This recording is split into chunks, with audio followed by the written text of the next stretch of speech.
Welcome back, Chemrats and Hive Mice, to 665.66 UHMR Chemrat Radio. We are batting down here again in the abandoned Dunwich Power Station. Marky, I believe you mentioned to me earlier that there's a chem snowstorm going on outside.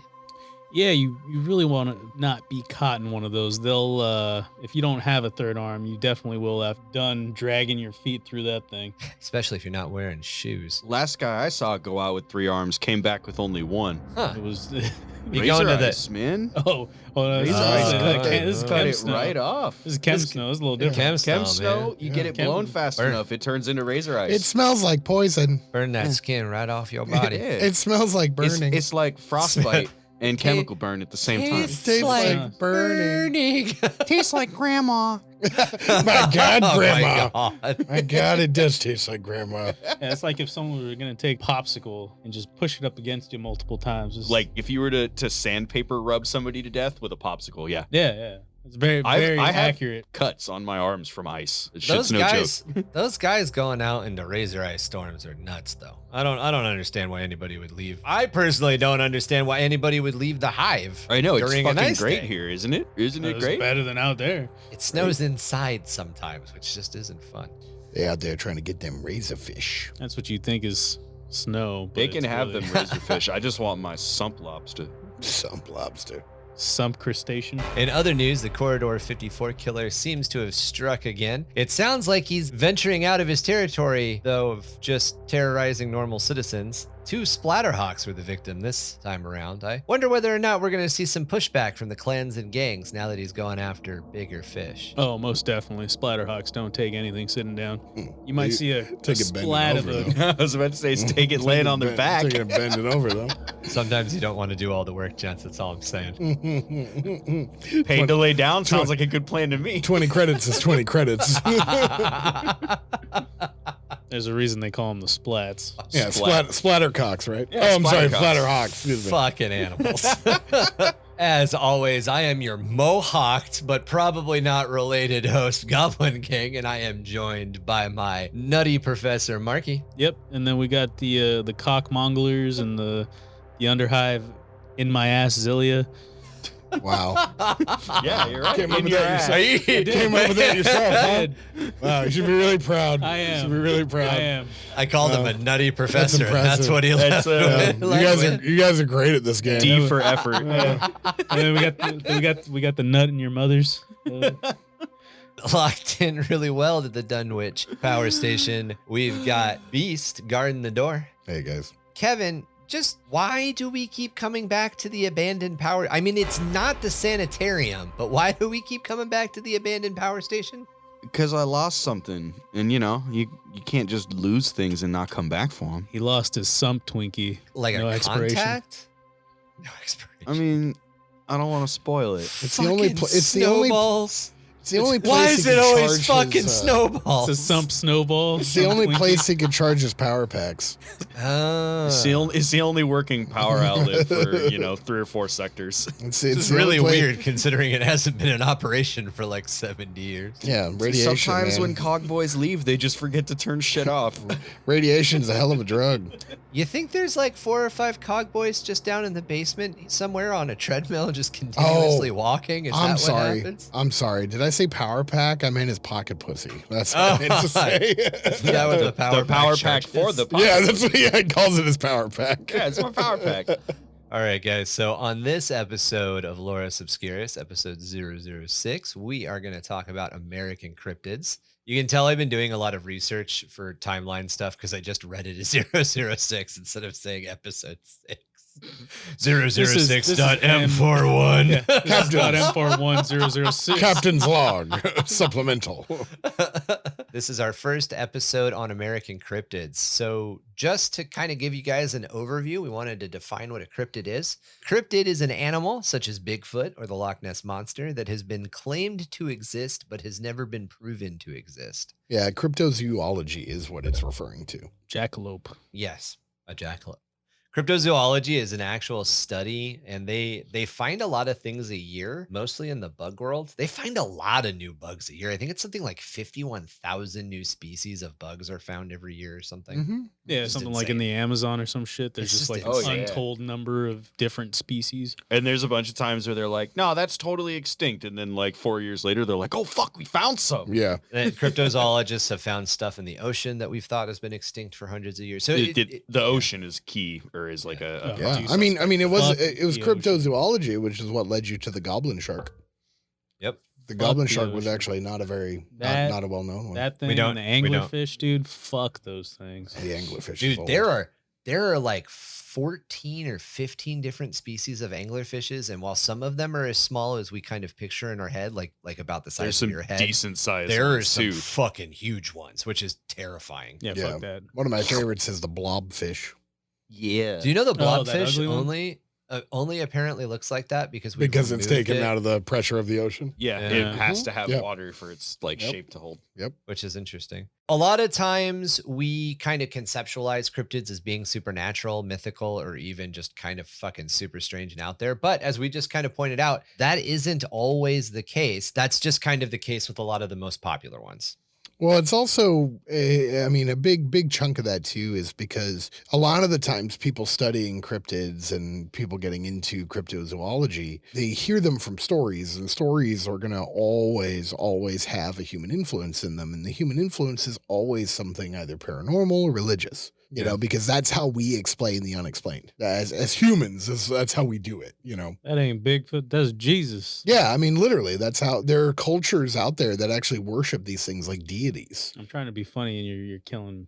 Or me. exaggeration too. You know, Tom sees something weird and he tells me about it, and then I tell Kevin about the weird thing that Tom saw, and Tom tells me, "Man, it was taller than me," and I tell Kevin, "Man, it was like 8 feet tall." Kevin tells Marky, "Dude, it was 30 feet tall." Yeah, it's the purple monkey dishwasher. The more we tell the story, the more we exaggerate things. Mm-hmm. So the word was first used in 1983, specifically the word cryptid. Cryptozoology is the study of animals that should exist in the niches that we understand. Like, we know that there should be a leafcutter ant because it makes sense for there to be a leafcutter ant, but we've never seen one. Cryptids are, my brother Hank done saw a deer that stood on its hind legs. Even though they're related, sometimes cryptids are a little bit more out there. It's more of an overlapping definition. It's usually a thing that is used for certain types of creatures, but also ones that aren't in the cryptozoology book, right? So things like the Jersey Devil. Like that's a cryptid, but it's not an animal that's in the cryptozoology. So it's almost like myths or legends. Yeah, very similar. Yeah, I mean, like Loch Ness Monster. That's in cryptozoology. That is a creature in cryptozoology. It's actually considered to be a plesiosaur. So they have cryptids are usually things that have more of a sci-fi-esque legend, like what did you call them? Urban legend? Urban legends. Yeah, urban legend feel to them. It's also kind of like the conspiracy world. Like, one of the things that makes conspiracy theories work is that a lot of times there's like 2% reality in a conspiracy theory. There's a kernel there somewhere that's a real thing that actually happened. For example, a very prevalent conspiracy theory is that there is a shadow government, a new world order that controls everything in the world. And like, Illuminati. yeah, it's Damn you. it's laughable, right? Like, we laugh at the whole idea, but look at the kernel of truth that's there. There's like Scientology. 10 people in the world that control most of the money in the world. So is it really like they're just not hidden? Like, everybody fucking knows who Elon Musk and Jeff Bezos are because they're constantly in the news. Like, they're not running a shadow government. They're fucking right out there. But in they the also 80s, control the majority of the money in the world. But if you like rewind to like when that kind of conspiracy theory, started Before social media. when you could internet. just access that kind of information all the time, if, then it would be like way more like, wait, Oh what? shit! Yeah. Yeah. Did you hear But about now this that we rich can see guy? them, they're all out in the open, but it's still true. Like they do own basically all the money. Right. Yeah. Or like the military every once in a while releases like a YouTube video about some crazy technology that they're working on. And they're That's like, like 50 years old. Yeah. Yeah, And it's it's old. old. I have proof of that type of shit. Like, I have someone who would tell me about something that I just saw on the news, and they're like, dude, we had that like 10 years ago. Oh, so, yeah. So there was this one thing. I don't know if I should talk about it, but Talking about the land warrior system. no. So there is supposedly an underground city under one of the bases I was at that isn't talked about. Yeah, probably.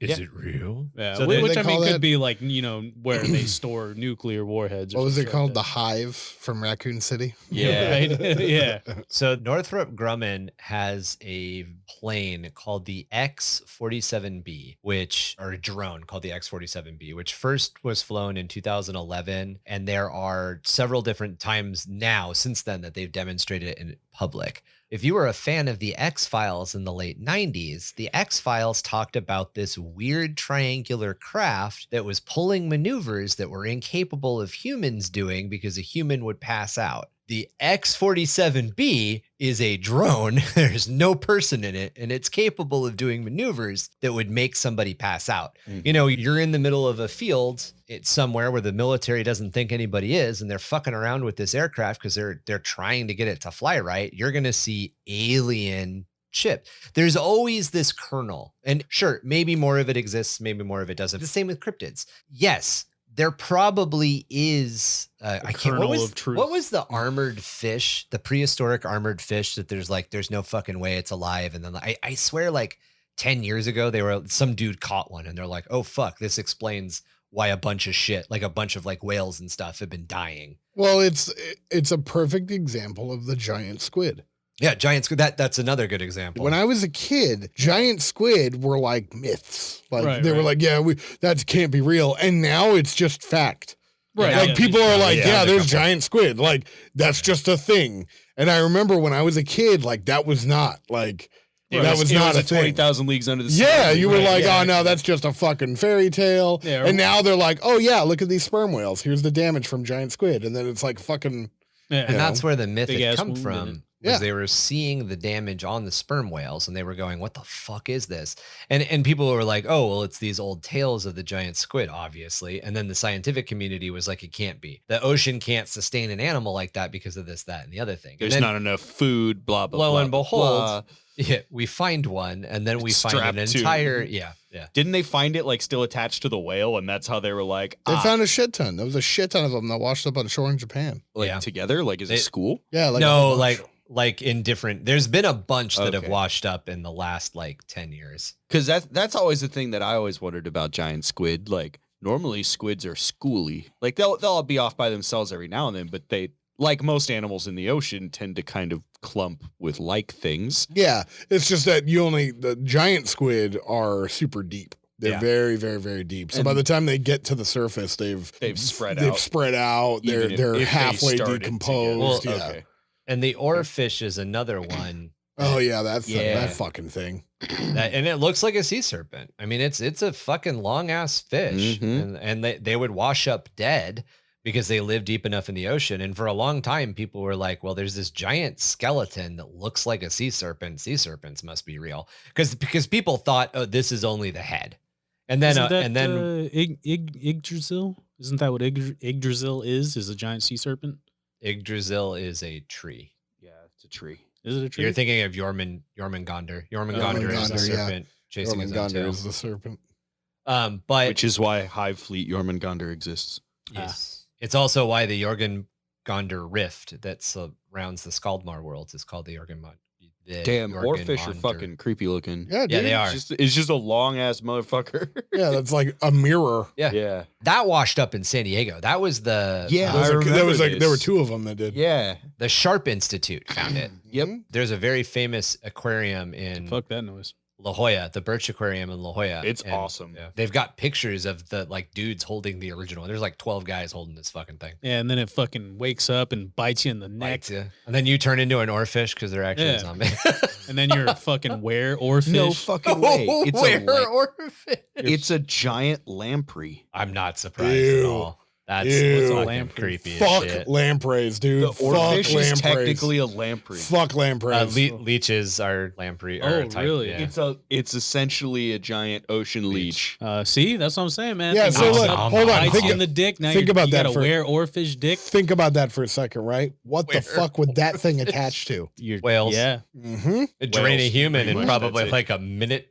Oh my god. Mm-hmm. To segue in, why are we as a culture, why are we as storytellers, is a human culture? We're going to talk about it from an American perspective because we're Americans. But from a human perspective, some of us are Americans. So you all right over there? Yeah, right. Just choking on my own rage over here. It's like, He choking on his tea. yeah, choking on my colonizing. Tried to throw it in the harbor, but he brought it back. Excuse me, my colonialism is trying to escape. As humans, we tell stories around campfires. And a lot of times we tell stories to kind of warn people of the dangers of certain things. And, you know, if we want to take it all the way back to really quickly as an example, the reason that cavemen told stories about the dark was because the dark was not something you wanted to experience, especially since we're an endurance predator. We're not a nocturnal predator. Humans did not evolve to hunt at night. Humans evolved to track an animal to a point where the animal goes for fucking hell and just gives up. Yep. And We and have we're patience. Yeah, we have patience and endurance. And don't. because of that, compared to a wolf, you do. A wolf will give up before a human will. Which is weird because you'd think an animal that like has to fight and survive on the daily like that would be like, no, fuck No, this. I'm never giving up. It's the same idea that you come across when you talk about security. And to break it down really easily, home security. If you have automatic lights and a security system that's visible from outside, the dude's going to skip your house because it's not an easy target anymore. A wolf is going to leave a human alone unless it's really hungry because you're not the easy target. It doesn't want to chase. Well, It traces but you for like, 5 minutes and it's like, fuck this shit. I'm going to get a rabbit. Rabbits are but easier. like the whole endurance predator thing, like that, it kind of blew my mind when I learned that, like that our hunting style is just follow it till it runs out of energy. Because I never pictured Till it gives humans the as fuck up. like, because I always pictured That's like an almost like- elephant could walk all day, you know, like things like that is how I used to think about like all those big like savannah animals and things like that. They're like they can run and walk. they rest a lot. But then I learned like no, humans can walk for like 6 hours straight. Yeah. No, most other animals can do that. Yeah, We can't run for 6 hours straight, and we can't run as fast as a gazelle or whatever. But the gazelle can run maybe 100 yards at that speed, and then it has to sit down for 30 minutes. Right, Oh, right. just because a of the wolf, amount of But energy we can expended. walk that distance Yeah. and then catch them before they're regenerating. Yeah. yeah, a wolf or a cheetah, they're gonna run, 35 miles an hour. They're Cheetah's obviously sprinters compared 65 to miles us. an hour. We're not. Anyway, the point being, we had a bunch of stories about the dark because we weren't good at seeing in the dark. We hadn't developed as a culture yet. So telling scary stories about the dark kept people around the fire. And it also kept people near each other. Is you don't want to be a loner in the dark, because if you're a loner in the dark, it's more likely that you're going to be taken out. Because again, we're an endurance predator. Unless you're Riddick.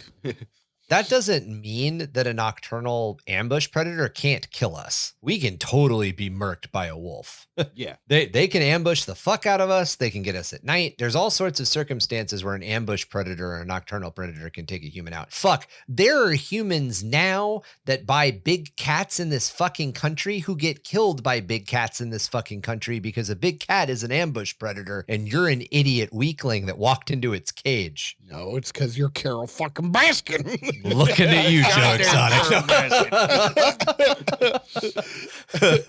But also there's the fear of the unknown, like to go with Right. the spooky stories of the dark. Like it's human nature to be afraid of what we don't understand. Like it's almost ingrained in us. And that's because there's shit in the dark you can't see. Exactly. You can't see the thing that's threatening your life. Most animals work on like an instinctual reaction to fear. Humans work on a logical reaction to fear. That And, I mean, logic is we built still on do instinct. have the lizard brain and all that, Oh, yeah. buried deep within our consciousness and everything. So there's probably some instinctual things about the dark, being that we're not nocturnal predators, that it's instinctually ingrained into us to like, that's not where we're supposed to be. Kind of like you get that same like creepy feeling when you look into an ocean and it's just like super deep. Black. And it's just black. Or like if you're out swimming in the ocean and you're like, man, I can't see the fucking bottom. And you get that like tingle up your spine. Yeah. Yeah. Or when like you're in a same pool thing and your eyes are closed and you're like, a shark's going to get me.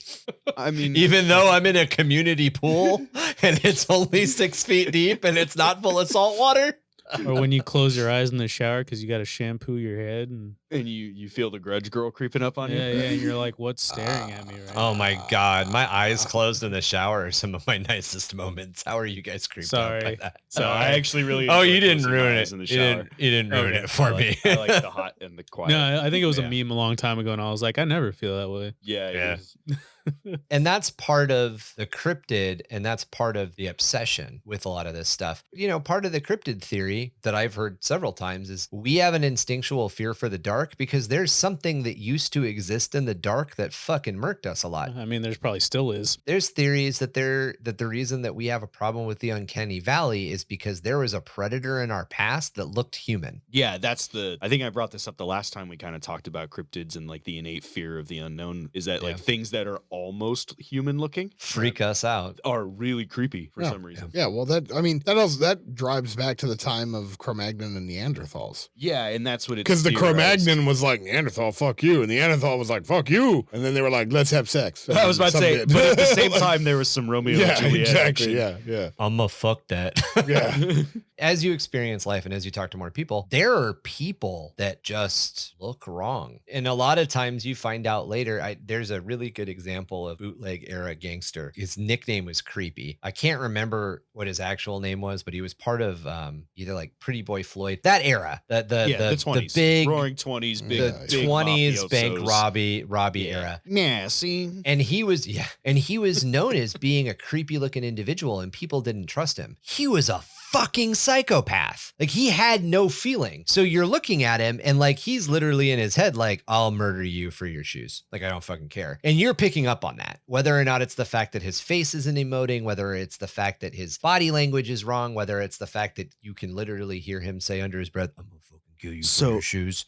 So I've been following a scientist on YouTube a lot lately. There's actually some grounds being made in the like psychic research departments. And it's not saying that people are psychic. It's saying that there are certain neurons that respond to electromagnetic pulses that are emitted by other brains' neurons. Mm-hmm. Yeah. So it's not that you're reading their mind. It's that there's certain patterns that they're registering in their brain that you can receive. And you're able to recognize those patterns over time. It's like Wi-Fi. Yeah. Well, I mean, it's more like when they're feeling It's mad. it's like Bluetooth. Well, it's like echoes. Yeah. You It's know, like imagine if you were mad, but you didn't want to show me. Right. So your face doesn't show mad, but the back of your brain is thinking mad. Right. There's electrical impulses, which Right. means there is an electromagnetic radiation being emitted. Okay. That's a fact. That is a fact. Okay. And they're now finding out that there are certain neurons in other people's brains. Some people are more sensitive than others that can very weakly receive those. And that's why you get weird feelings in your stomach around certain people.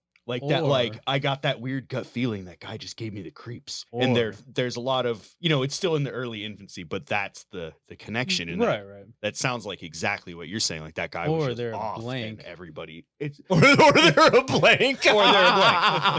Yeah, exactly. And you're or just they're like, a blank. that guy's a fucking Tom, you dick. were gonna say But something even about that would make echoes. sense. Right. That the blank is pulling all that, Right. and the other people are picking up on the absence of. Well, it's just like when we talk about when we've had those conversations about spirits and things like that. There is a major thing that draws us to our past, as far as a cow when it's born, it knows how to walk, right? We have to and learn.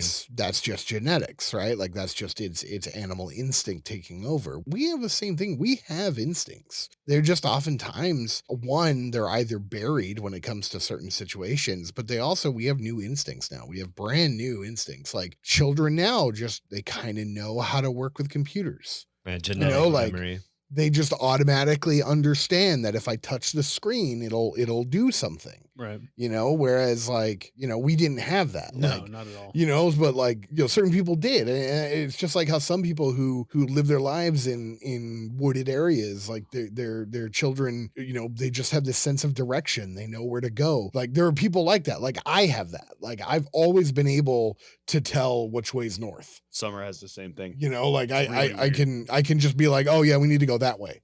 And it's like, why? And it's like, well, that way's north. How do you know? I just know, you know, like it's over here somewhere, you know, like we have I'm those the certain opposite. things. Summer can nail it with like a 99% beaches. accuracy. It's fucking ridiculous. Mhm. Yeah, My that- brother, The California Like, I coast is that way.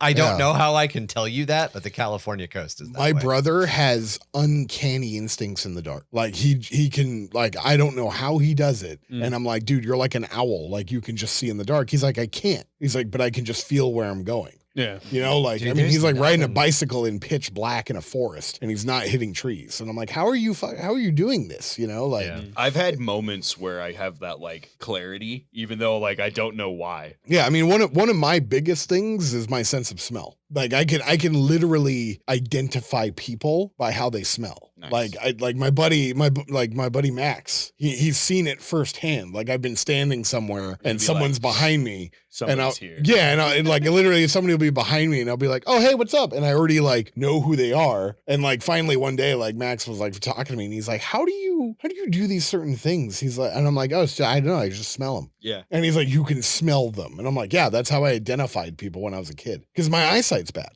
You So know, I I don't- kind of like- brain learned to compensate. Well, that, but also like instincts. Like, Yeah, I can do you that know? when I'm really hungry. Mhm. Like when I was back on a keto diet, I could smell someone fucking making a PB&J from like 50 yards away. You're like, I smell carbohydrates. Yeah. Yeah, I was like, it's like the Raptors like, I in sm- fucking Jurassic yeah, Park. dude. It went a yeah, right. I was It like, went that's a- motherfucking white bread. It went away somewhere in my 20s, my mid to late 20s, and I'm pretty sure I know why it went away. Smoke weed every day. Ryan's like, I have no idea why. I don't even know what we're talking about anymore. Some Sure, you know. little But, Colombian bam I- bam. I used to Peruvian marching powder. This one's called death. I used to never be snuck up on. Like people weren't able, like in high school and in college and Yeah. certain circumstances in I had a my buddy like that, too. 20s. Yeah. I could never be snuck up on. It went away though, and I don't know why. I imagine hearing loss had something to do with it because Yep. I imagine I was probably hearing something that I'm not consciously registering, but I just knew. To wrap up why we're into this stuff, because we obviously have a lot of cases. We know people who are empaths, people who are like, oh, I have a lot of empathy. And I had a friend show me a show or a talk recently by a psychologist that was talking about why empaths are empathetic, what leads to that. And in a lot of cases, when they look into the history of an empath comes from a very fractured, very codependent, very domineering, and very unhealthy childhood, where they basically had to develop skills and senses to understand through nonverbal cues and facial twinges and body language that the other person in the situation or another person in the situation is very, very upset and ready to snap at any minute. You basically develop like a survival instinct. I know I can't Talking say about my ex-girlfriend. Like, So- X around so-and-so, because if I say X around so-and-so, they're going to blow up. And those people, those empathetic adults, they still have that. And if you talk to somebody who's empathetic, generally speaking, they can pick out the person in a group of people who's ill at ease or upset. They can't tell you who the happiest is. They can tell you who the most upset is. So, and it's so because what they've- exactly is an empath? Just to clarify. somebody who has a lot of empathy, somebody who can feel your feelings with you rather than intellectually understanding your feelings and not getting where you're coming from. They can feel you. They actively understand. So I believe Lee mentioned that she was an empath when we had her on the show. We had her on a former Lorus Obscurus. If I'm in a situation, and I've had this, I mean, she is to an extent. She's like, she can't tell when I'm fucking pissed off. No. I had a friend who could always tell when I was pissed off. And the way that she explained it to me is she said that she could see energy rising off my body. And she said that it was easier to see in bad weather conditions. So when it was foggy or it was raining, it was easier to see that I emitting extra static, I guess. And my guess is, knowing a little bit more about it, and back in the day I was like, oh shit, I'm going Super Saiyan, that's cool. Super Saiyan. Now with a little bit more understanding, I imagine she was probably picking up on like, oh, my back's more rigid, I'm flexing my muscles subconsciously. And that's something that my fiance has told me I do. She can tell I'm angry because I'm micro flexing. Mm-hmm. I'm ready to fight. That's the way that I respond. That's my instinctual response. I don't run, I fight. That's kind of, when adrenaline spikes, your muscles will tense. That's part of the body's natural reactions. Right. And she's able to pick up on that even before it seems like you are even aware that it's happening. I'm like, I'm not fucking angry. And so that's one of those things, right? We all have those types of instincts. And that's really kind of what brings us back to, these cryptids. Is it comes from a time in our lives as humans where we were more dependent on these instincts. Yeah. Why did we tell these stories? Why were they important? How did we pass information on? It's not necessarily super clutch to telling lore in Warhammer 40K, but it's super clutch to world building, which is the core concept that we're all passionate about. That we're all goal oriented towards. So yeah, we wanted to go over 4 American classic cryptids. There are a lot of American cryptids. There's a ton of them. We picked out the ones that we thought were kind of the 4 big ones. And then we do have a ghost story that we wanted to share from somebody in our community. How do we want to do this? We want to share the ghost story first and then we'll talk about cryptids, or? Yeah, let's go ahead and read that one. Okay. Because it's going to be hard to change from talking about all the cryptids to then ghosts. Yeah. All right. So the horror story comes from Semi-Serious, who is one of our listeners. And I am not sure how to pronounce this. Hmong, Hmong, Hmong people. Okay. Semi-Serious, please forgive me if I'm pronouncing it wrong. I actually do work in China for like half the year, so I should probably know, but I'm going to go with what Wikipedia said. So first off, he would like to state that he is of the Hmong heritage and nothing gets him more psyched out than old traditional stories that would have been told around campfires. But I have plenty of horror stories, and these will be the first 2 I share. And the first one was back when I lived at my mom's house. I used to sleep in the family room, a carpeted living room, and there was a slightly elevated area that had a little bed and then a lower area that had a fireplace. One of my older brothers had sleep paralysis, and the night before, and in my culture, sleep paralysis is usually explained as a spirit that's holding you down, preventing you from getting up. Yeah, fuck that. He said he didn't feel safe in the bedroom by himself, so the next night he came down and slept in the family room on the bed, so I slept on the floor that night, but it was on the lower part of the room. At some point in the middle of the night, my brother kept calling out my name and kept insisting for me to move up. Oh my God, guys.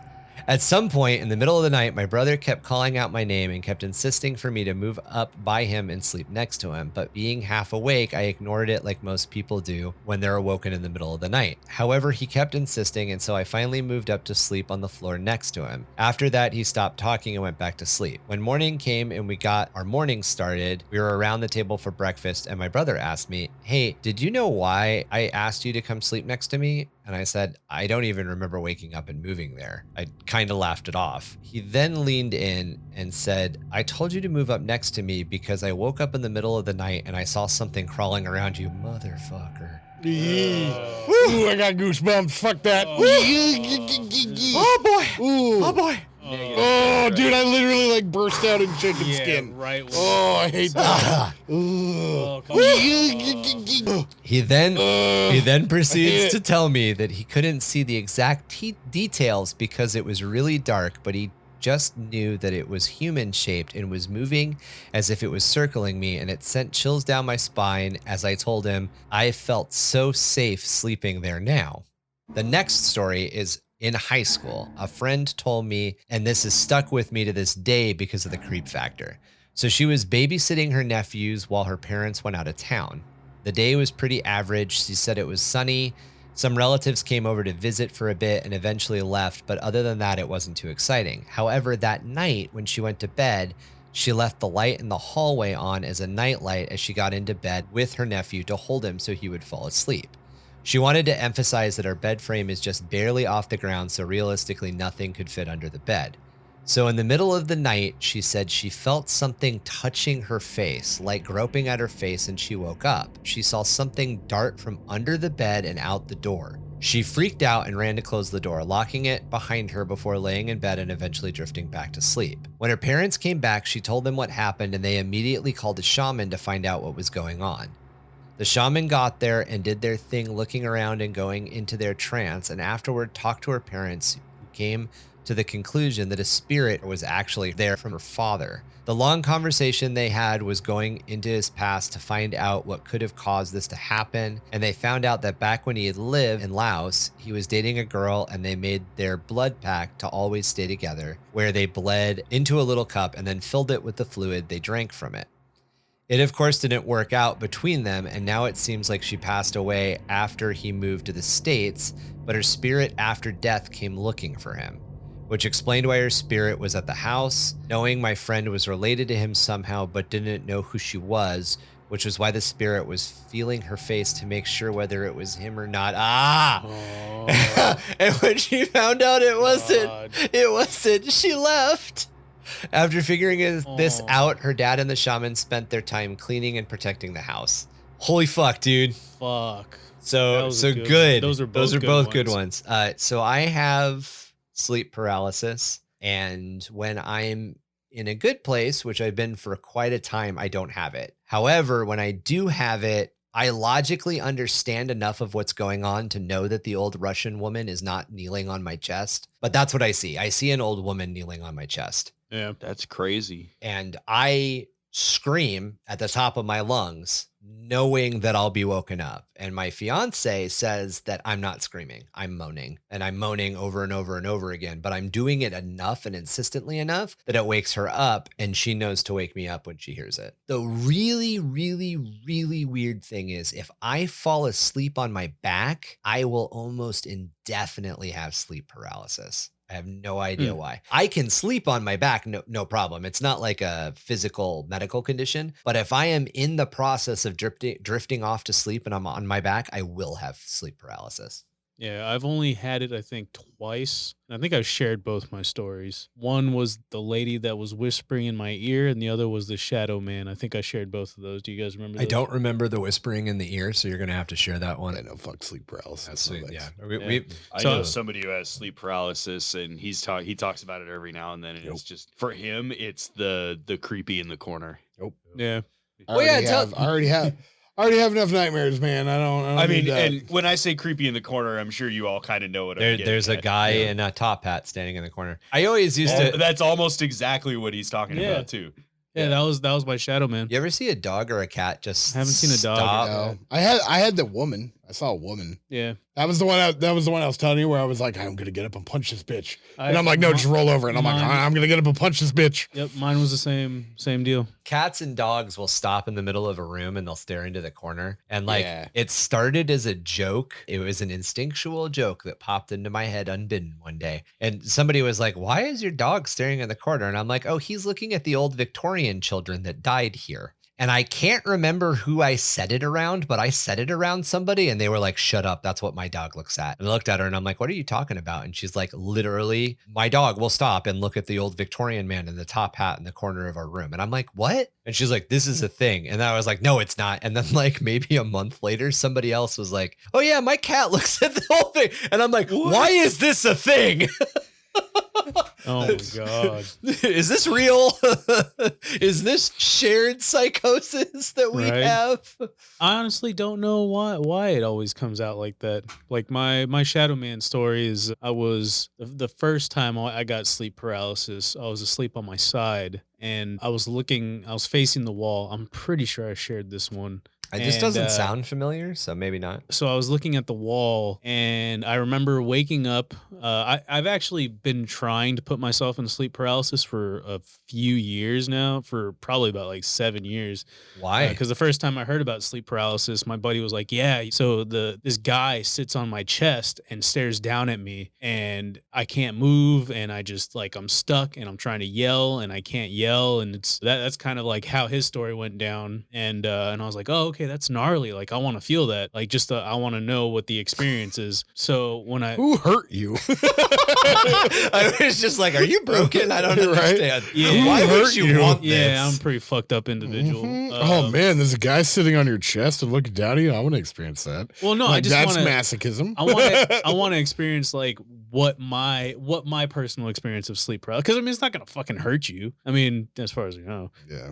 Well, But I think isn't that the whole point, that whatever it is just stares at you. stares at you, Yeah. and that's what it does. Like, it doesn't Yeah. ever hurt I'm you. always absolutely convinced in the moment that the old fucking Russian chick is there to murder, like steal. Yeah. Oh, So I'm sure. She's And whatever it sucking is my is life probably- out. That's Oh my why I'm God. Yeah, can't so breathe. Whatever That day- it is, that day we probably feeds played- on that- fear rather than you. It's That day we yes. played Phasmophobia and that fucking Russian Oh. lady was in the closet and I was like, ah! This is why I don't play that game. Oh, Yeah, man. so that day was so good. the second time I got sleep paralysis, I definitely felt like I need to fight this. But the first time I was just like, oh, that's a shadow man in a top hat staring at me as I'm trying to move right now. And he's just, and finally, like, I came to, but that one was kind of whatever. There's The just one- like a shadow over here. It freaked me the fuck out. I'm Yeah. sorry, continue. Well, I mean, I woke up sleeping. I was on my side. I woke up. I remember opening my eyes. I remember things being blurry, and I remember a dude, a black figure in a top hat with red eyes, staring at me. Oh, I remember that story. Yeah. I was going to say, I'm pretty sure I shared Yeah, this I one. The remember other that. one Right. that It was the red eyes that I was like, oh yeah. Yeah, the other one that I was like, all right, I need to fight this was a same deal. I woke up, I was on my side, and I could feel hair on my cheek, and I could hear something right next to my ear going,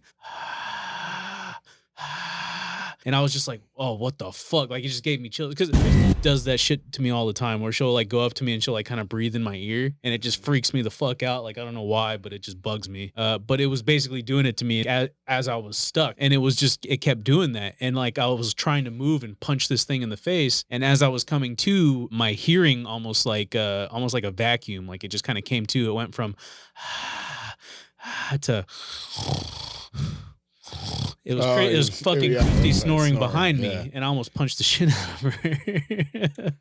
All right, that's enough scary stuff. Let's move Yeah. back to cryptids. Right, it's just like, yeah. It's enough of that. I have a creepy cryptid one. If we Well, don't gotta have go time over the for ones. it, we'll Yeah, we're gonna go over the ones first. So yeah. The four that we wanted to talk about, we're going to start with the jackalope, the fun one. Yeah. So the jackalope is a mythical animal of North American folklore, described as a jackrabbit with antelope horns. You guys should probably know what the jackalope is. In the 1930s, Douglas Herrick and his brother were hunters and taxidermists, and they put their skills together to make a version of the popularized myth of the American jackalope, where they just grafted deer antlers onto a jackrabbit carcass, and then they would sell them to hotels and stuff in the local area. That was Douglas, Yeah, I Wyoming. think the first time I saw that or heard of it was in a Scooby Doo episode. Yeah, I think the first time I ever saw a jackalope, it was one of these taxidermied ones, like in a hotel. It was pretty cool. Yeah. Jackalopes have always, like, I don't know, man, they've always been they're super interesting. It's like, it's Yeah, fun. definitely. It's a fun fun cryptid. Yeah. it's Well, a because fun all the cryptid. other cryptids are like, and it's gonna fucking eat you. Yeah, right. Jackalope is like, so it's a rabbit, It's a but rabbit. it has antlers. But I've- That's it. That's all it is. I've seen one. jackrabbits are pretty big, man. I've legit- Jackrabbits I mean, are they're not- pretty big. They're like the size of a cat, like Yeah. a good sized cat. Yeah. Like You've a big seen a jackrabbit jackalope? is bigger than your Mhm. cat. Oh, fuck. Like Yeah. Puma would get dwarfed by a good sized rabbit. Oh my Hey guys, he's seen a jackrabbit. We have to hear the A jackrabbit. jackalope? Yeah, A I've jackalope. seen A a jackalope. Seen a Yeah, jackalope? sorry. Mhm. There was like a whole like group of them. God. Jackal? It says jackal. It was in New Mexico, actually, where I saw him. We were driving through New Mexico, and I swear to God, like to this day, that's what that, because I didn't know what they were. I'd never seen them before. Mm-hmm. And I remember like talking to my friends about it when I got back to school from this like road trip. Maybe it was Arizona. I think we might have been going to see the Grand Canyon. I just remember red rocks. Yeah. And I was like, oh, there were these crazy rabbits with horns. They weren't like the big ones like you see. Like a lot of times the big ones that you see, they have like the multiple, like what do they call them? Like four Like a points. mini kangaroo, Yeah. man. Yeah, these ones were like little. They were like little horns off the top, and they weren't their ears. ears. I know that for a fact because there were 4. You know what I mean? Like there were ears and there were antlers or horns, you know? Yeah. You sure it wasn't just tumors? Apparently there are actual like potential cryptozoological creatures that might be horned rabbits or horned rats. I guess it's theorized that they might exist. So The great horned rat, you might say. it's So cryptid. to be completely Horned fair, rat. what I may have seen were small pronghorns, like Just like super small. super small deer. Yeah. Yeah, that's like And just the distance, like Yep. fucked with the size. Yep. That's like looking because now that I've seen more deer, I was like, wow, those looked a lot like what I saw. But back like, then, jackalopes look a I lot explained like I little explained it to my friends as a rabbit with horns, and that's when I learned about jackalopes, and I was like, oh my god, I've seen it. I've seen one of those. Like, And to there was be like fair, 4 of them off in the fucking. deer ears and jackrabbit Yep. ears Yep. are Yep. similar. Especially in if you're shape, looking at them through a child's eyes, with the sun, but behind also it, askew. kinda. You know, like Yeah. across like a desert. You know. Oh like, yeah. It's definitely. totally doable. like- Totally possible, but I like the idea that you saw a jackalope. I totally was like, that was the thing is that they're not, the ones that I saw were not like what they are, you know, like, because normally jackalopes, they have like 3 or 4 points on their antlers. These ones were Right. just like little pronghorn horns, you know, like they were little tiny horns that came out. And I was like, oh my God, rabbits with horns. Yeah. I didn't remember until recently. It's so weird how memory works, but this might mean that never happened. But I, for some reason, distinctly remember I drove across the United States in like 2004, 2005, 2006. We took like, we cleared our schedules for a month and we decided that we were going to drive cross country all the way from the West Coast to the East Coast back just because it was the thing to do. And I'm pretty sure one of the guys in the car at one point was like, hey, is that a rabbit with horns? And then we had the whole jackalope conversation at that time. And he had never heard of him before. Yeah, basically. Back in the Rogue Trader days of Warhammer 40K, there was a lot of emphasis on tiny creatures that fill out the world, animals that fill out the world, things that world build an alien world. And I can't remember the name of it. I think it's McClellan's World. We'll definitely cover it in a future episode because like the Ambuls come from there. The original Grox comes from there. There's a bunch of creatures that come from this like Rogue Trader era planet. That was like the only planet that they had fleshed out in the book. But when you're trying to build flora and fauna for your world, you know, if you're building a world or if you're just trying to come up with something that like maybe your Imperial Guardsman, for instance, uses their crest. It's an animal on their planet that doesn't exist anywhere else. These are the types of things that you can play with. The idea of a jackalope is you're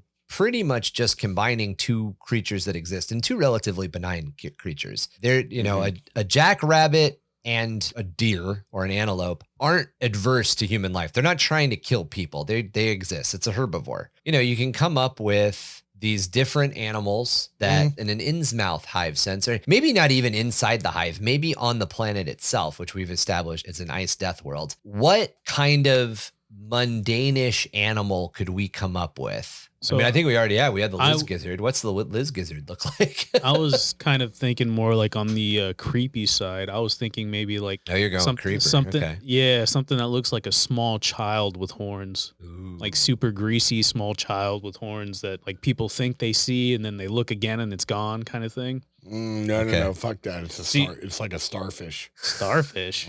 A chocolate starfish? No, like you think about like, have you ever played The Forest? No. Yeah. Well, in The Forest, there's like these little baby things Yeah. that look just like mutated babies. But basically, it's like a barnacle that's on the bottom of the sump, right? And basically, it looks like a person, right? It looks like a baby, like a naked ass baby. So that But you it's go save actually it. like, yeah, so that you get closer to it. But then it's actually like a barnacle. It like opens up and like grabs you. Oh, it's like a creature that's specifically evolved to look like something innocuous or even So you're like, helpless. is that? Yeah. So Yeah, you're like, it is looks that- hopeless. Oh, It's that's supposed to look freaky. either like a small prey animal. Yeah, because you got to go or- grimdark. You can't or be like, a oh, it's baby of just some a- kind Yeah. so that you'll come Well, investigate. Yeah. You and then can, it's like, blam, acid in the face. you can go non-grimdark with some of this stuff because the world still has to function. Like, for instance, right. we talk about Liz Gizzards, which are probably some sort of like flightless Iguana thing. bird or iguana thing Yeah. that lives in the underhive that people eat. I mean, it's just a food thing. See, I hold on.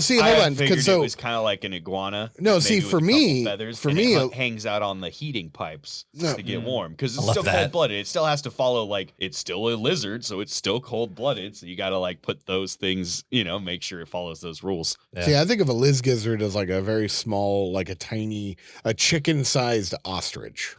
I love that we have different ideas of what this Completely animal different is. ideas. But like it has like it only has feathers underneath its like arms, and then it has like a long tail. Yeah. Oh, for that's me- kind of cool. For me, Liz Gizzard was like the generic, like it looks like a dinosaur, like the old dinosaurs Yeah. that have like the fucked up wings. Yeah.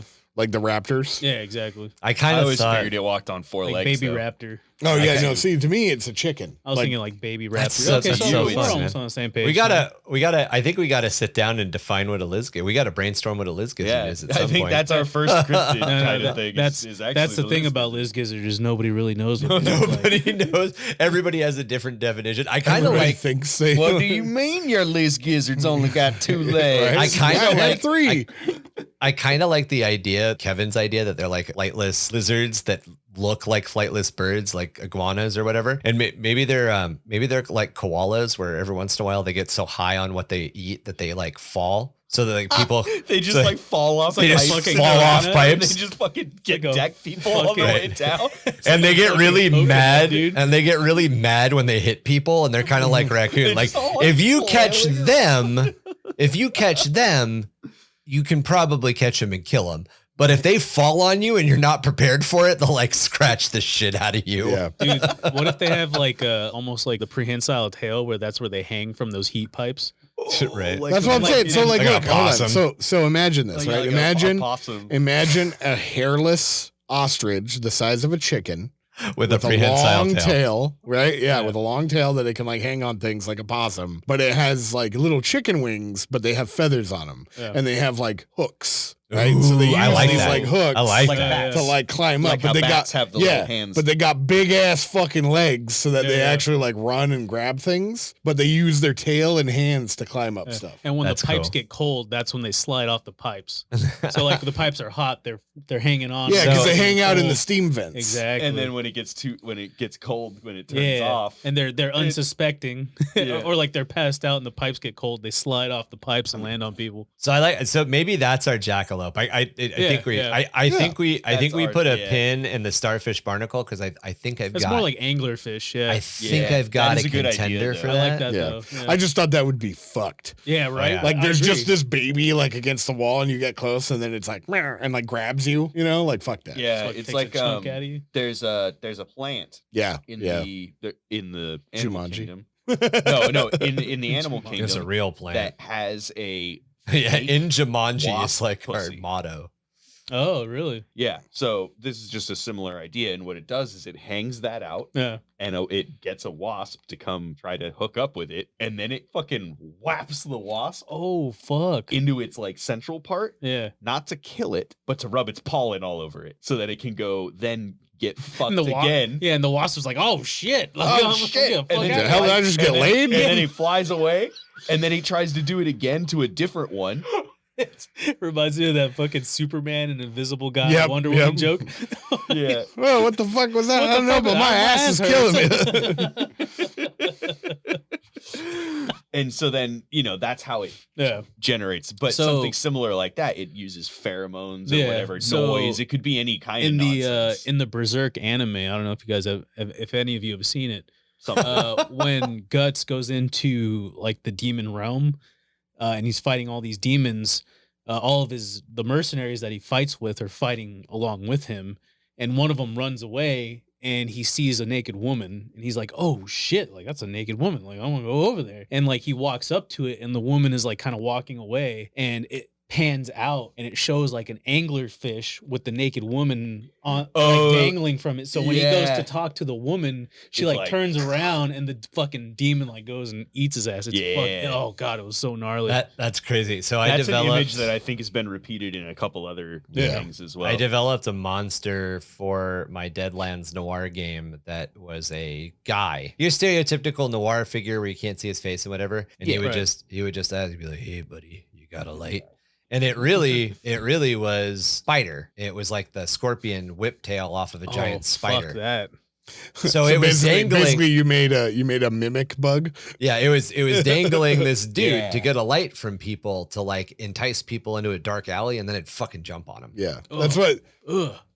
the movie Mimic was Fuck about. that. Yeah. Basically, giant cockroaches that learn to look like people. You were gonna say it was a Dude, giant mimic- cock.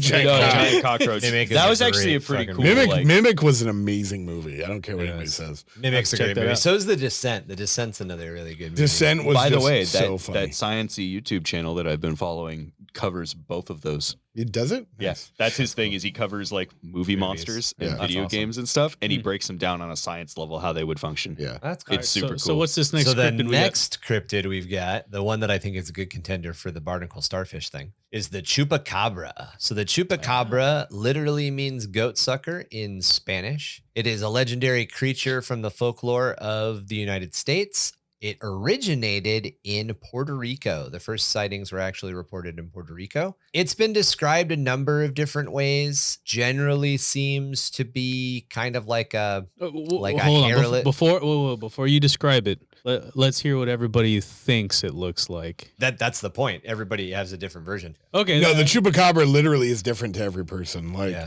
looking into, because I've as people are gonna tell, I do a lot of this. We're looking into cryptids, but a chupacabra literally, like, some people think that it looks like a goat. Other people think that it looks. Well, what do you think? I don't know. I honestly have no clue. I've seen so many different versions of it that Yeah. my mind is blank now. Like, I don't know, because like the one I guess the one that I always see in my brain when I hear about it is it looks like a little alien. Like what we know Yeah. is like the gray men, right? Yeah. Big Imagine eyes, big that. head. Yeah, imagine that, but black with then- red eyes and hair. Oh, Yeah. okay. Like, And and like that's fangs or whatever. yeah, and that's like the most, I guess, common reoccurring traits that I've heard of it. Yeah. Is Yeah, that it's hairy, it's got backwards legs like dog legs, Mhm. right? Yeah, It's got claws, it has normal hands like 5 finger, 4 fingers and thumb. Right.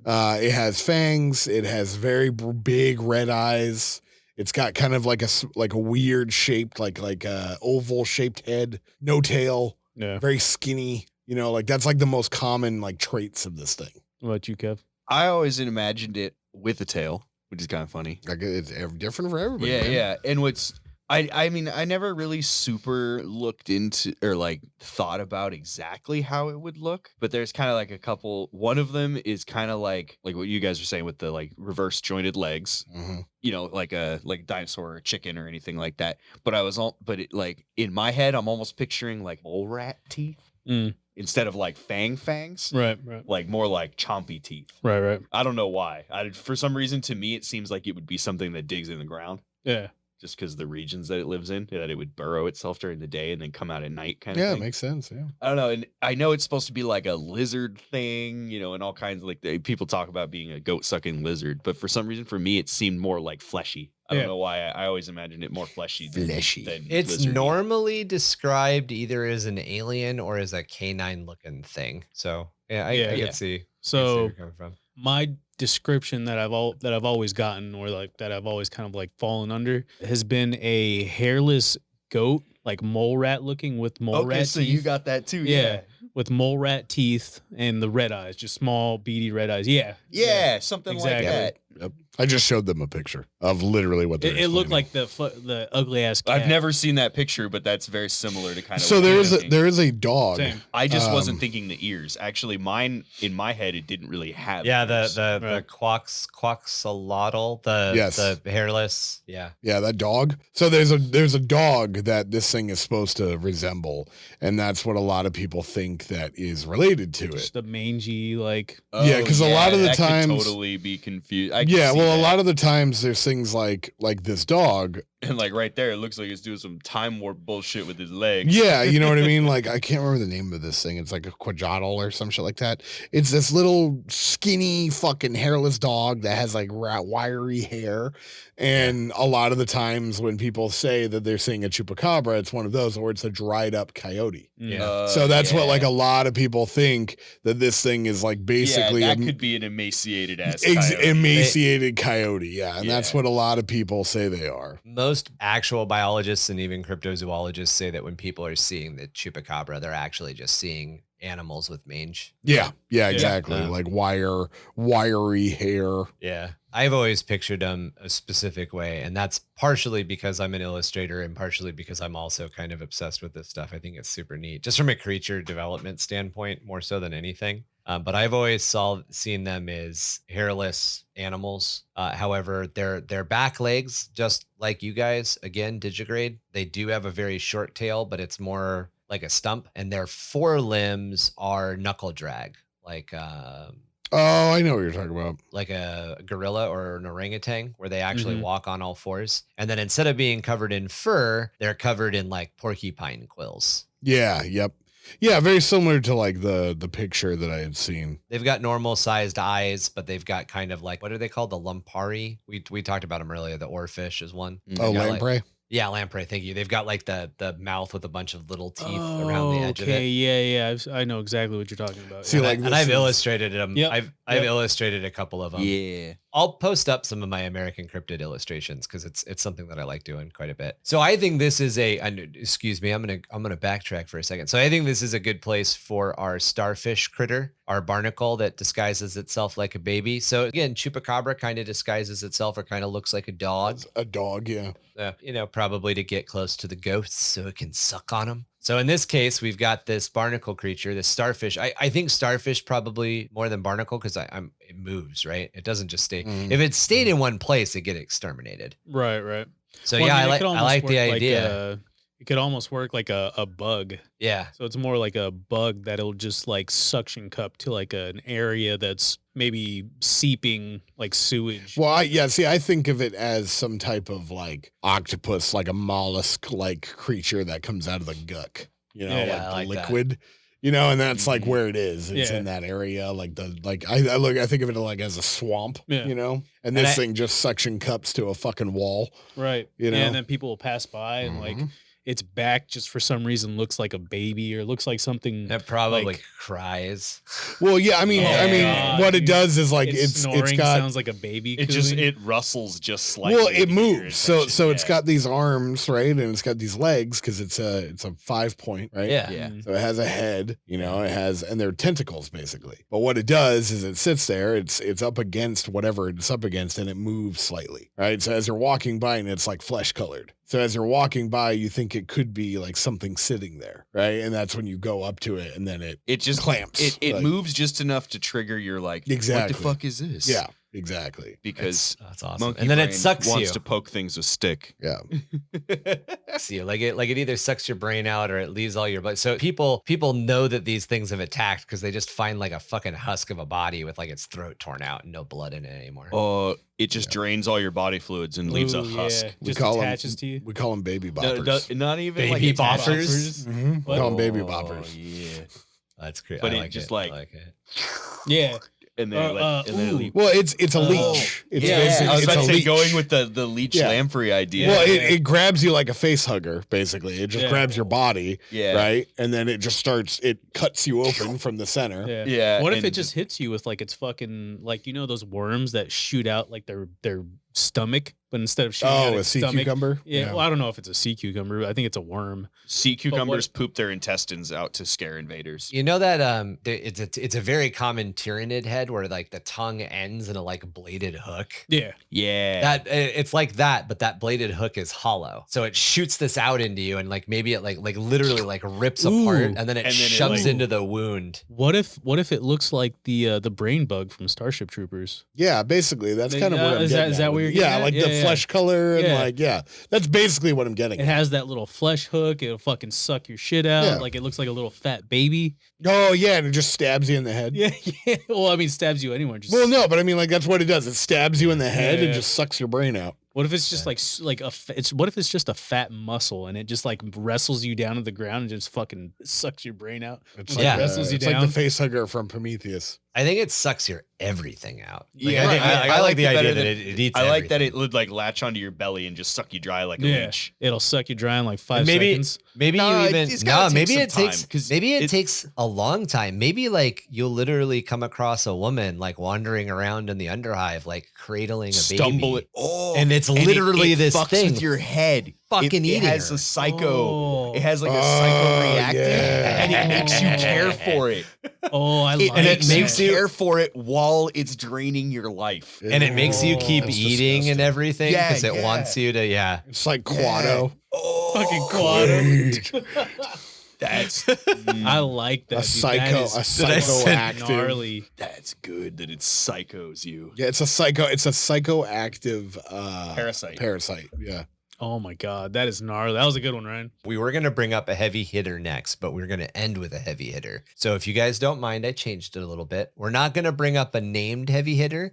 We're going to bring up a species, which is lake monsters. So lake monsters and river monsters. A very famous one would be Nessie, but these are very, very big creatures. They're either serpentine or they are plesiosaurs, some sort of extinct dinosaur, something with a long neck and a mouth full of lots of little teeth. They're very, very common. There's a lake in the San Diego area that is known for having a lake monster called Haji, for the lake's name, not for the word of sir in Indian. That lake, there's not enough lake for I know, right? shit in there. But pick Like the lake has pick- completely evaporated and been non-existent, and there is nothing there. But there's a lake monster in the Mississippi. There's a lake monster that's in Devil's Canyon. I mean, pick a body of water around the United States or around the world, Loch Ness, and there's a lake monster or a river monster. that Yeah, I lives was there. like, Well, the honestly, thing is a lot of those make sense because those are continuously moving large bodies of water. well, I mean, But to like, me, so Hodges literally evaporates to like 90% gone.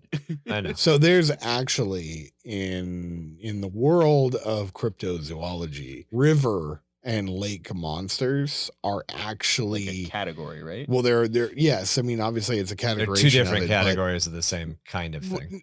I'm not even necessarily. I'm not even making that point. The point that I'm making is that those are oftentimes the most accurate stories. So they actually have facts behind them. Like they have proof. Like this There's guy, the most evidence. there's for a those dude, ones. Jeremy Wade. He goes out there and he finds these river monsters. That's the river. Yeah, his monster show Yeah, is guys. it's called literally River called Monster, river right? monsters. Yeah, and aren't most of the time them just giant ass fish? That well, just they're pulls very out of the river? yeah, but like that's the thing though. They're very large fish, but they actually there are records of these things killing people and hurting people, because they are big enough. because they're big enough. Yeah, and that's what a lot of people don't know and they don't think that a lake or river could house a creature that large, But I mean, he's pulled out catfish that are bigger than him. Yeah, I mean, and the he's- craziest one that got me was That fucking manta ray was. I was just gonna enormous. say the freshwater stingray. So there's a freshwater stingray that I shit you not was bigger than a car. It took him 14 hours, I think, to Where? reel it in the Amazon. okay. It took him 14 hours to reel it in, and it dislocated his shoulder. Damn. Yeah, and Well, because that thing probably weighed 300 or 400 pounds. oh, more than that. They more went than that. after a saltwater one in. Well, that's what killed Steve Irwin. Well, not a huge one, right? Yeah, Yeah. Steve Irwin was killed by a very large saltwater ray. I mean, the barb on that thing was about the size of a harpoon. Oh shit. I mean, it was like The that part big. that went into him was because it made it into his heart. Yeah, right. Yeah, it So went that's- through his rib cage.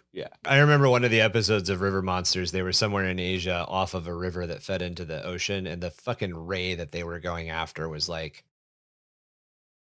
it was a saltwater ray. It wasn't a freshwater one, but it was like 14 people across. Like, it was huge. It was Yeah. ridiculous. Well, I mean, Damn. the craziest one that got me was the fish that they pulled out of the Nile. Oh yeah, the or one no, that they the didn't Niger. think existed, and then they were Yeah, like, well, oh, it they were like, exists. oh yeah, this is like a prehistoric fish. Like, there's only ever been like fossils. Of That's it. the one that they used for all the commercials for the show, I'm pretty sure. Probably It's where when they there's reeled him it and, in. like 5 other dudes pulling what looks like a fucking anaconda. out of Well, the river. no, when they pull it in, it looks like a giant goldfish, but with teeth as thick as like 2 of your fingers. What the fuck? Like it literally, its Hold teeth looked like they were as thick as your finger and longer, and it has like 8 of them in its mouth, and they interlock. And he pulled when he reeled it in. Fuck. Yeah, there you go. When they reeled it in, and it hit its head on a rock, so he ended up like giving it to the village to eat. But they didn't know that fish was like still around. You know what I mean? And this and like that's the thing is like he caught it. It's like a barracuda. It's like a fat probably goldfish barracuda. It's probably like an ancestor to a barracuda or a cousin, but that is fucking terrifying. The cool thing, one, I don't know if it still is, but his show used to be on Netflix, all seasons of it. And I remember watching all of it, like my fiance and neither one of us are into fish, but we started watching this show and we couldn't not watch it. Like Yeah, that's it's how good amazing. it is. Yeah. And I want to say in his like 8 or 9 seasons, there are several episodes where they're tracking these stories and they're like, there is no fucking way this thing, holy shit, it exists. Yeah, exactly. And like they Then they're made like, science. It just bit me. They proved scientifically in the show that some of this shit that people didn't think existed. It was Yeah. crazy. Yeah, there's all types of catfish he's pulled out that are crazy, and like he's gone somewhere for lampreys, and I mean, and not only that, but he's been in multiple accidents because of these things. Like he's been attacked by some of these animals, Isn't there like And, a caiman fish that he found too that nobody thought existed? What am I even looking at here? Hold These on. are wounds Oh, caused by that Jesus fucking fish. Christ. Yeah, dude, that's what I'm saying. Jesus Christ. It looks like a dude got put in a blender. Oh, he's dead. Yeah, he dead. Oh, yeah, he's dead. Yeah. Yeah, that's what I'm saying, man. Like that fish will kill a Yeah. fucking dude. Like more aggressive than like an alligator or a crocodile. Oh yeah, by far. Like an Yeah. alligator has like its thing, but because they're ambush predators. Yeah. Whereas this thing looks like it's just gonna fucking go after your Yeah. ass. So here's the thing, right? Here's the point of this, right? So cryptozoology, when it comes to like river monsters or things like that, they are oftentimes more than any other crypto plausible. There are numerous other cryptids out there that have no connection at all. But when it comes to river or lake monsters, There's a lot of potential. there's a lot of potential evidence, and that's what makes them like top ranking. That's why when a lot of cryptozoologists, they are the vast majority of cryptids that cryptozoologists actually pursue to study are aquatic. Yeah, or insects. And I guess that would make Yes, yeah, insects. Well, we talked about that earlier, but that's what I'm saying. But that would make sense considering the fact that the ocean Correct. has like a lot of really Correct, old yeah. creatures, and it is the least explored. we know more about the moon than we do about the ocean. Which is crazy, seeing as how we've only like been there once. Cryptid that lives in the hive has to live in the hive. We can't go outside the hive this time. Well, maybe we could. Maybe it lives deep under the ice. But So what I was thinking, or Yes. unless you had an idea already, Ryan. no, I want to hear your idea. Graboids. So what I was thinking was What do you think keeps causing all those earthquakes? so it's a cavern that kids go in, and it's a myth that if you throw like any kind of food into the river, you might get met by a big ass fucking like sump fish, or like I don't want to keep making sump fish. Yeah, or like we need sump to stuff. keep it out of the sump this time. So we've talked about the idea that there are caverns or underground railways that connect the hives on the planet, stuff that goes Right. under the ice or under the ground. So the idea that there is fresh water, well, there is fresh water because at some point the hive is being supplied with water, and whether or not that's coming from ice melt or if that's coming from cisterns, Geothermal, something. we could basically, I think we can state pretty confidently because it's our fucking world. So fuck you. What are you going to say? You're going to tell me no? It's my world. Mhm. So there's these big caverns under the ice So- that connect the hives, right? Have you So, guys ever played Resident Evil 4? Yes. No? Kev? Yes. Yeah. The one where like yes, if you have the rowboats. There's yeah, that whole so rowboat thing. if you fuck around next to the water for too long, like that megalodon will come out and eat you. Yeah. Kind of like that. You know what I'm talking about, Ryan? So like some big sort of like prehistoric fish. yeah. I got that beat. Uh-oh. Oh, go ahead. I'm not trying to beat anyone. I'm just throwing ideas. No, I'm just thinking. I was like, I think I got a good one then. Have you ever seen a sturgeon? Nah. Yes. They're fucking hideous. They are Yes. gnarly. Like Crazy show them a looking. picture. So a sturgeon, literally, that's what they make caviar. Caviar comes from sturgeon. Mm-hmm. Sturgeon are like these bottom feeding like fish, but have like armor plates on their back. These things look like a prehistoric fucking Yeah. beastie. Oh shit. Okay. So imagine that, something like that lives in the sewer lines, like in all the piping. They swim up the pipes. yeah. So if you're like, basically taking a they poop, got- I was Oh, about to I say don't- that you got They you got a come- they- nice tasty butthole. they feed as you're like shitting. Suck the shit out your Yes, ass. like, exactly. Don't let the sturgeon suck the shit out your ass. They got Mama Bexy's got to fix the plumbing. By the way, they are. they've got big thrasher style tails, Yeah. but I'm but showing him a their- picture right now. Yeah. But their fins are more developed. So their fins are more developed like legs. Like they I'll- still like alligators, but with really big webbing and like fins that come off their arms, basically. Fish gator. We call them So- tube fish. Well, I was thinking more of something that's like, oh, it's a myth, like it's a cryptid. Oh, Not okay. so much like, oh, Something this that is it- not a just something creature. that Okay, lives okay. in our. Not a okay. daily occurrence Right, creature. We right. need a cryptid. That well, I mean, that's why I was like, oh, we got sumpfoot. We got these little fucking parasite babies. Yeah, I think Parasite babies, baby boomers, yo. Baby. What was the first one we came up with? The Liz gizzard, we just defined Oh, more what okay, it yeah, looked we like. defined the Liz gizzards, right? Yeah. So That our, was basically like something that the four-armed rats like fucking feed, like think they're feeding or some shit, but they never see it. But it's always gone when they come back, like some shit like that. oh, great fish of the crystal cave, Yeah, please yeah. grant me my wish or whatever. Exactly. The wish fish. And like somebody Ooh. says that they've seen it a Ooh, couple the of wish times. fish. The wish Because fish. children I obviously like would that. be the ones naming The it. wish fish. They I would like name that. it the No, wish I fish, agree. I not agree. knowing that it's like actually would eat them. Yeah, had right. met If they there. get close enough Boys. to fuck Yeah. around, yeah. Boys, we have another cult. Cult of the wish fish. The wish The wish fish cult. The wish fish. I like it. Yeah, it works. We're going to end our episode on a heavy hitter of the cryptozoology world who goes by many names and exists in many locations. And in fact, we're going to tease out right now. I thought we were finishing with the Loch Ness. No. And then we're going to dedicate our entire next episode to this individual. And we will have a short story about whatever we brainstorm today. Our last one is the Bigfoot or the Sasquatch. So Sam Squatch. Sam Squatch. The abominable snowman, the yeti, the skunk ape, All sorts of names. And we will- Gigantopithecus. Yeah. That's its actual technical name. Yeah. And we'll get a lot more into Sasquatch, but it is reported to be an ape-like creature that lives in the forests of North America. You guys have probably seen, if you haven't seen the Bigfoot footage, go to YouTube and type in Bigfoot footage. It has been proven to be a hoax, the very, very famous footage. However, there are a lot of other people who have claimed to see it in a lot of other places and have a lot of evidence that might suggest that it exists. There's been some proposed theories that he's somewhere in between, like a missing link, possibly between humans and whatever we came from. The He last Neanderthal.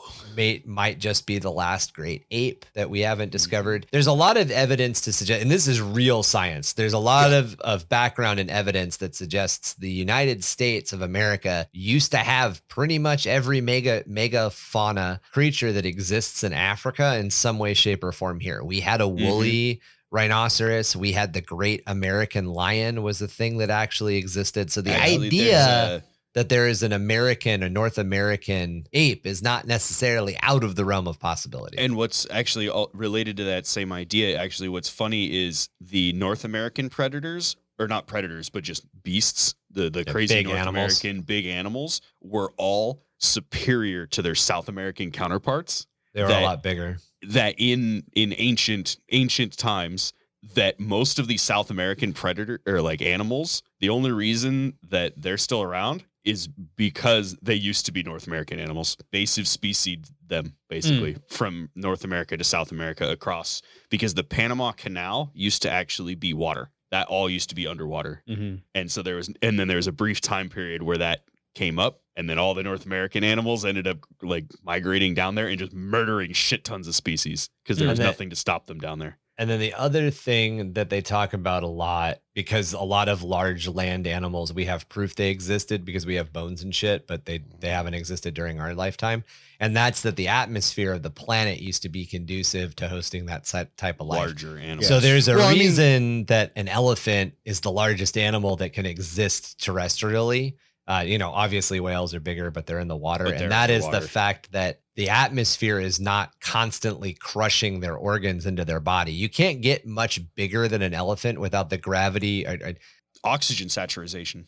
That's the main thing. Your body gets big enough, the weight of your body starts crushing your body. So without buoyancy, you're not able to sustain life over a certain size. Yeah. But bugs, insects can't get over a certain size because the Gravity way will bugs crush them. breathe. Well, there's three things actually that would go wrong. Gravity would crush them. Their legs don't scale proportionally to the rest of their body. Mm-hmm. Then there is oxygen saturation because they don't actively inhale. Mm-hmm. They passively intake oxygen through their skin. Yeah. Well, Kinda So like they a shark or skeleton. Yeah, well, it's the whole thing that like Gills.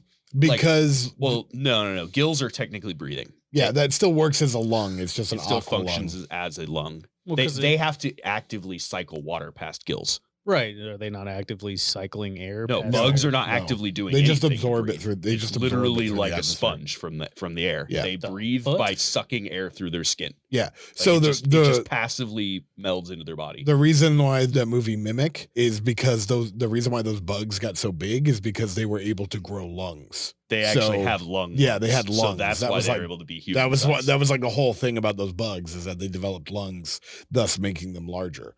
Because Yeah. insects cannot get big because they do not have lungs. Yeah. And the closest thing that bugs have to lungs are those little things that you see splitting open on tyranids. And Yeah. that is them opening to get more surface area. Yeah, I can't So remember the by, name, like, but there's a name all for it as like shaped. an organ. Yeah, Like, it has a name. I just don't Yeah. remember it. But all kinds of bugs have these. Yeah. And that is how they breathe harder. To go back to like Bigfoot, right? So one of the things to support that and what Ryan was talking about having like large creatures, there was the American giant sloth. Yeah. Mhm. Which I'm pretty sure is how we got the South American sloth, is it's Yep. the It's descendant. the descendant of the but giant it started sloth. up here. It didn't Yeah. start in the rainforest. And that thing is fucking massive. Sloths already are pretty big. Like you don't No, think but about like it. the giant sloth like is the size of an a bear? elephant. It's the size of an elephant. What yeah. the fuck? Yeah. They're called spiracles. Insects Sloths? breathe through openings in their there thorax we and go. abdomen called spiracles. Anyway, Yeah, there sorry. you go. Yes, good. but giant sloths were like literally like size of an elephant. Like they're huge. And the predominant predator in the Americas before, I think, like 14,000 or 15,000 years ago, which, by the way, corresponds with about the time we think that humans moved to this particular continent, was the great American lion, which, And the Looked short-faced bear. yeah. And the great American lion looks exactly like the African lion. It was slightly different color. And the only It part was like of more that shoulder, giant, right?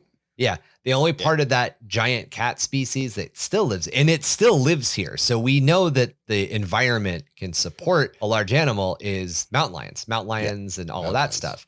Which And are all of descendants this, of saber tooth and all that nonsense, right? and all of this kind of suggests, well, in the great American lion, like, yeah, but yeah. and that all the I think a mountain lion is technically a type of leopard or panther. It's a type of panther. As opposed to a tiger or a lion. Yeah, there's like 5 different classifications of big game cats, and mountain lions are, I believe, a panther. But all of that suggests that there probably was at one point a primate that lived in the United States or in the Americas. So where that comes from, where Bigfoot, where the idea of Bigfoot here in the United States, where that comes from is when you follow the trail of the apes. They call it chasing the eclipse. You can follow all ape species back to the cradle of life, right, which is Africa. And there are only several countries that have great apes. There's the basically you have the gorillas, which are you have the mountain gorillas, you have the lowland gorillas, you have chimpanzees, and then you have I can't remember the name of the other one, but Orangutan? no. Well, yeah, orangutans, but orangutans are actually so good point. Baboons. There's 2 types of chimpanzees. There's a chimp, and then I can't remember the name of the other one. It's like a mangaroon or something. But so chimpanzees have the flesh color. The other ones that are black, that's the other type of chimp. Then you have, as I said, the highland and the low, or the mountain and the lowland gorillas, right? Mhm. Those are only in 2 places Those are in Africa. in Africa. Yeah, all of these that I'm naming right now are in Africa. Okay. You have and this is why people believe and why there's so many different I was going to talk about this in some of the episodes, and I will. There are several versions of Bigfoot, but you have an American, and then you actually also have like a Himalayan or an Asian. While orangutans are the great Asian ape. So it would only make sense that there's a great American ape. Yeah. And that's the talk, because also too, when you think of, human civilization and people saying that we're descendants, that's the big argument that people have. And the reason why they're like, well, why is there Bigfoot if it's the missing link? Well, the thing is why are there gorillas when there are humans, right? If we're supposed to be evolved from apes, from great apes, why are there still gorillas? Right. Why aren't all gorillas just humans now? You know what We're I mean? evolved from a common ancestor. Yeah, it's We're a not- common Right, ancestor. right. That there So was a that's- split somewhere. Right. So that's the thing, is that there's another one in there somewhere, Gigantopithecus, right? Well, that's the name of it, that Bigfoot is descended from. That's its common ancestor, and that's ours. So that's why we're all connected. But that, when you think about it, when you break it down to where it's like the cradle of life, which is Africa, and then we have an Asian primate, which is the orangutan, we would have one out here, right?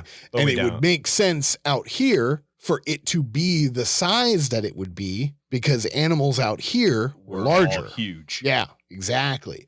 So in scientifically speaking, it makes sense that it would exist. There's a niche for it, and there's a why can't we find. There's two ways that you kind of hypothesize why or where something will exist. And the first way is that you can identify physical traces that it's there. And the second way is that you can identify physical traces that it doesn't exist. There's observing it, and then there's observing the vacuum it creates. That's probably a better way of saying it. So we can observe certain things in existence because we can physically and tangibly see them. We know other things should exist or do exist because we see how they interact with the environment around them, even though they're in absentina. So they're absent from the situation, but their absence is manipulating the world around them. And that's a lot of what kind of is at the core of the Bigfoot myth. There's an absence of around something that should exist, which implies its existence. Mm-hmm. I think it's interesting that there are no monkeys at all in North America. Above the Mexican border, there are no monkeys. There are no apes. There are nothing up here. I would It's fucking counter weird. that by it almost doesn't surprise me due to the fact that our trees are not as conducive to those kinds of lifestyles. But brachiating is only something that certain primates practice. Like, for instance, hominids don't practice brachiating at all. We can't brachiate. Our limbs aren't designed to brachiate. And Definitely. Bigfoot, if he is the way he's described, would be more like a gorilla. Gorillas don't brachiate either. Exactly. And that's why the size matters so much more. Well, and Whereas that's why there when are no monkeys. Right. And when are there none in the South American rainforest at all? There are thought they were small. South American, there are yes. no monkeys above the Mexican border. Yeah. Right, because North jungles being the preferred environment with vines and things Right. like that are better to suit creatures that can escape their predators Yeah. by climbing. But that's as we know, And if you look, all of the predators in the jungles, besides giant snakes, ground. but a giant snake wouldn't necessarily be chasing a monkey because a monkey could easily just away from it. But as we know from the great American documentary series, Planet of the Apes, Caesar loves brachiating in the Redwood Forest. right. Monkai, stronger together. Stronger together. Ape Together strong. Ape together strong. Monkai together strong. Come on. Yeah, It's Monkai got to be together painted onto strong. a tank. All right. So we're I going think to I'll paint get... that on a chimera. That'd be We're dope. going to... I hate you. Of course, it's going to be on a fucking chimera. Well, because it's got to be something with a whole bunch of people in it. It can't just be one guy. Gotcha. Yeah, it's fine. It's just something that deleted part of my Eldar army. It's fine. I'll cry about it later. So we're going to get a lot deeper into Bigfoot because Bigfoot's got a lot of different branches. There's a lot of different representations in different countries, as Tom did mention. We're also going to get a little bit into the hunt for Bigfoot, and then we're probably going to touch a couple other heavy hitters. Yeah, I really want the to talk about cryptid world. Sunfoot too. No, we're going to have a short story about Sumpfoot, Oh. but since you brought up Sumpfoot, we got to do what we did with the last three. So what is the Innsmouth Hive version of Bigfoot? Sumpfoot? Definitely Sunfoot, unless you guys can I think of a mean, better we were name. trying to stick away from you reusing the sump as the source of all these things, But it's so- like it it fits so rolls well. off the tongue so nice. Well, I Liz Gizzards aren't from the Aren't Sump. right? Right. But yeah, we do have. But the sump foot works, Yeah. and I mean, I still like the fact that it leaves wet footprints behind. I think it's Like fun. that's the only evidence is the like. So you guys Oh, had that's mentioned that it was kind of like flubbery or blubbery earlier, and Well, and- Tom was talking about that. Yeah, my thing is that it's the missing link between an ogren and a human. Ugh. By missing link, you mean the commissar unapproved mating rituals? I think I like I actually really like that. I think it's a big slabby meat muscled thing like an ogren, but I think it's bigger. I think it's bigger than ogre. Oh, it's like an ogren with cancer, like elephantitis ogren. Ooh. yeah. Where it's like It's pale as fuck. it's what is it, pituitary gland just never shut off and it just kept growing. Oh, it's an ogren orc hybrid. It's an ogren that ate orc spores and it like attached to its body somehow. So we have orcs in the hive now too.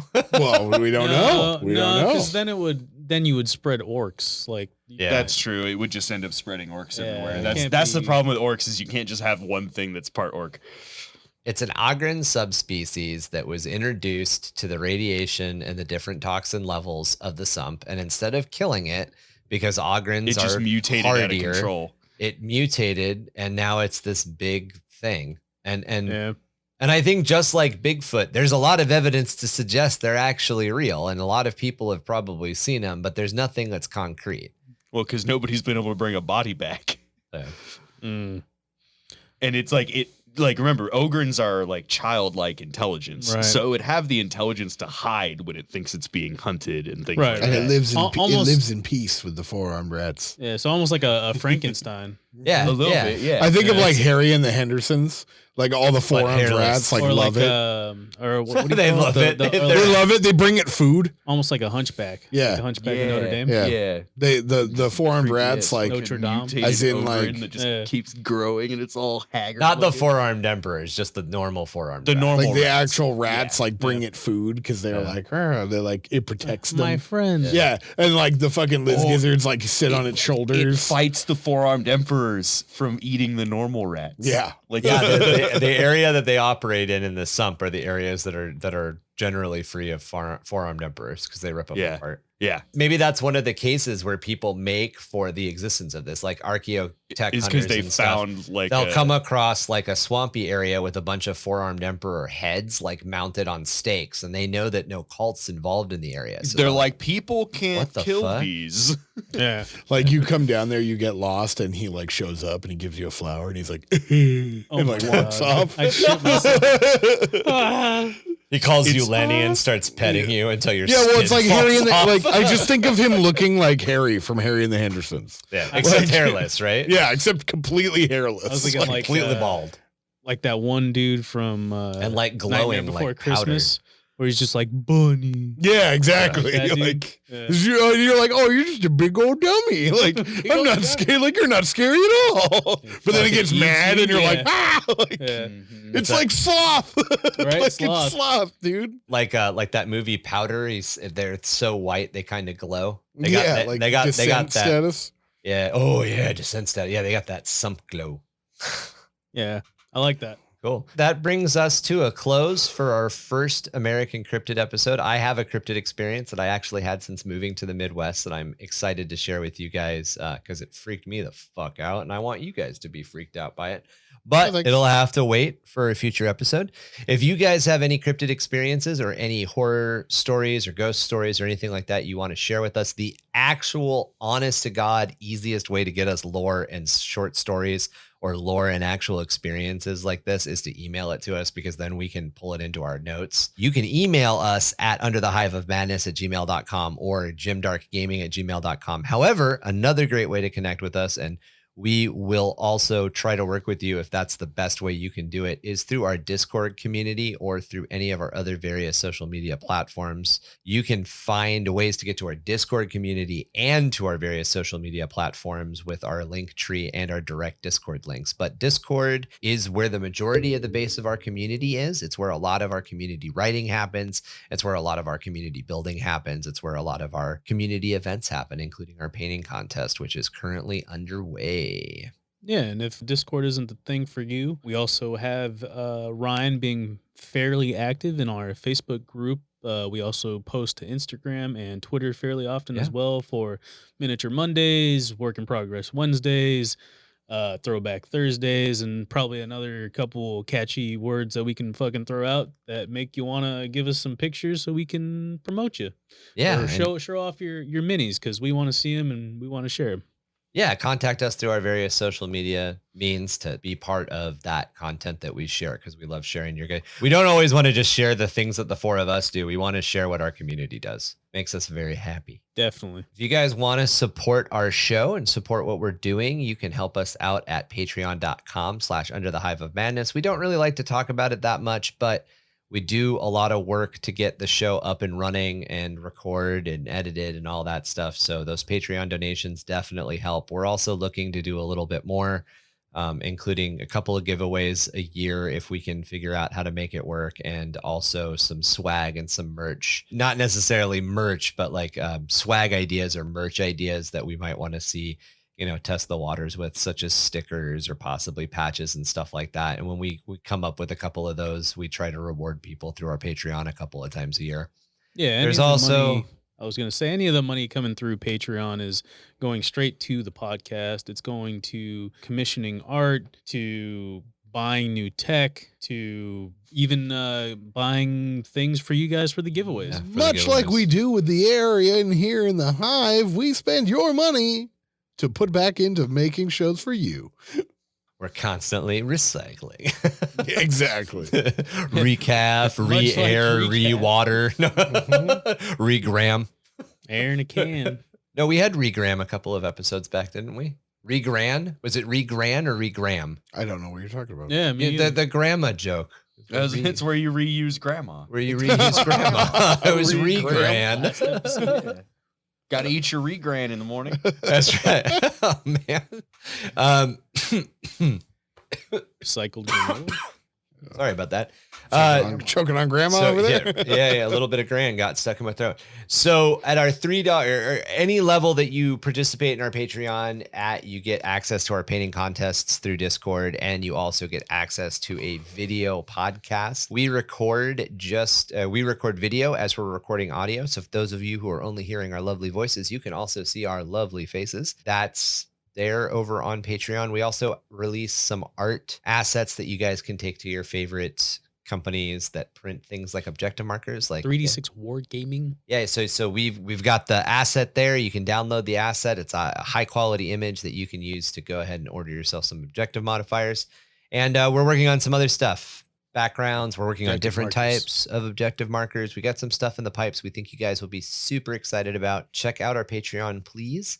Also, please go ahead and share and rate and review through our various podcast platforms. We are on pretty much all of them. Well, I don't know if we're on pretty much all of them. I think that's probably a really wide net to cast, but we're on 9 or 10 of them, and we are looking at a couple of extras right now. But Apple Podcast reviews definitely help us. Spotify star ratings definitely help us, as well as anywhere else, Apple Podcasts, Stitcher, places like that you are finding our lovely voices. Please give us ratings and reviews. It helps us get to that next level of listeners. I think I covered pretty much all of our social stuff, gents. You guys have anything you wanted to shout out that I may have missed? Yeah, I think that's about it. All right. Yeah, I feel like we hit them all. Oh, yeah. Hit all the points. Well, it looks like Kevin's managed to completely charge his fingers and his left arm here at the Dunwich Power Station. I don't know. We might have to change the name to the Kev Power Station if we keep coming back here, guys. I have to tell you. That's that. What? Booger hooks. Booger. Charging up them booger hooks. It's a bionic man over here. Yeah. Mm-hmm. It's a million credit man. Thank That's you. what I charge. Thank you for surfing the calming Vox waves with us here at 665.66 UHMR Chemrat Radio. We look forward to having you listen to us next time when we continue to give you pretty much meaningless drivel for as long as you'll have us. Yeah, don't let Kev fish hook your butthole. With those booger hooks. Always remember, when you come across a completely drained body in the Underhive, it may not have been a four-armed emperor. It may have been a baby boomer. Keep your eyes peeled and don't approach anything crying and asking for mama. God, that's terrible. Yeah, that's good, dude. I like that. Yeah, Fuck that. that's great. I don't even know how I end it with motherfucker. I guess I just did. There was the motherfucker. There you go. Motherfucker. This motherfucker. Motherfucker.